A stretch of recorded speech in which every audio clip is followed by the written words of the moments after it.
So hi, I'm Andrew Robson. I've just joined the business recently.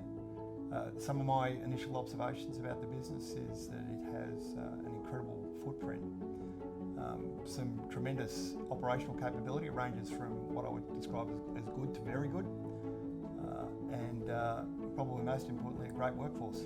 So as you'll be familiar, Anchorage runs a turnaround program with each of the businesses, tremendously focused.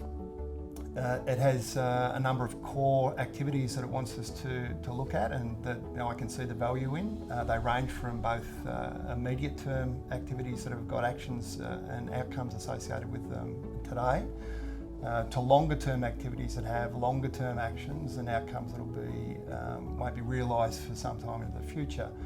So since arriving at the business, I've had a bit of a look at what the biggest opportunities perhaps are, and this is in a short time frame, obviously, that I've been with the business. But most clearly, and the one thing that jumps out earliest to me is the market diversification opportunity. So predominantly what we have been is a segment provider to accommodation with some healthcare and aged care.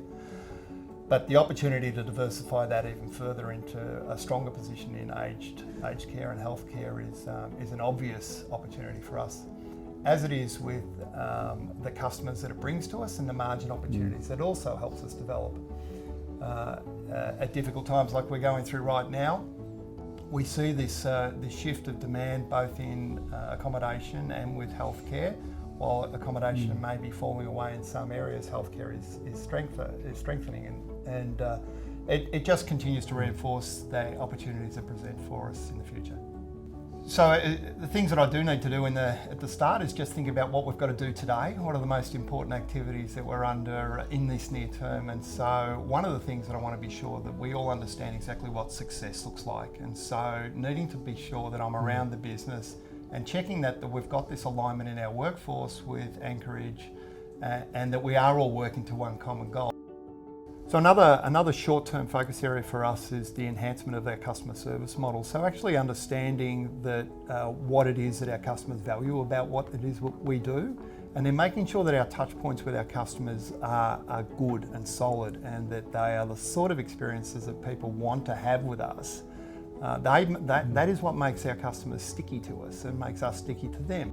Ray Hayes from South Pacific Laundry, been with the company since 2010. So I've been with South Pacific Laundry since 2010, Anchorage, under Anchorage ownership now for about 15 months. One of the major impacts and changes that I've seen from Anchorage's ownership, if we go back to 2010, the business grew to a national profile from one business here in Melbourne. And as we expanded to a national profile, there was lots of legacy issues through acquisitions and new plants.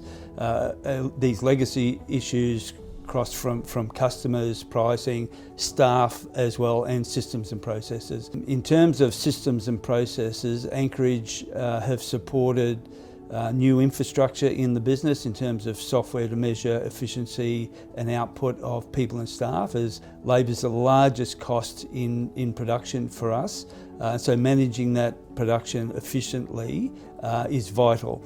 So we've invested in a spindle, which is a system that measures productivity of our people and our machinery. So one of the things we're rolling out through the current TAC focus is the shift architecture, which we're rolling out the same across every branch, even though the shift profile in those branches will be varied depending on their volume and the automation of equipment.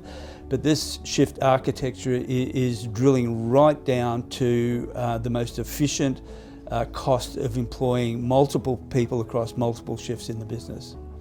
Yeah, one of the benefits that I've experienced out of the TAC meetings is that Anchorage bring a vast depth of knowledge from other portfolio companies that can be applied to this business. So we're not only drawing from the experience of the people in the room, we're drawing from the experience with other businesses outside SPL itself, which has been a huge benefit.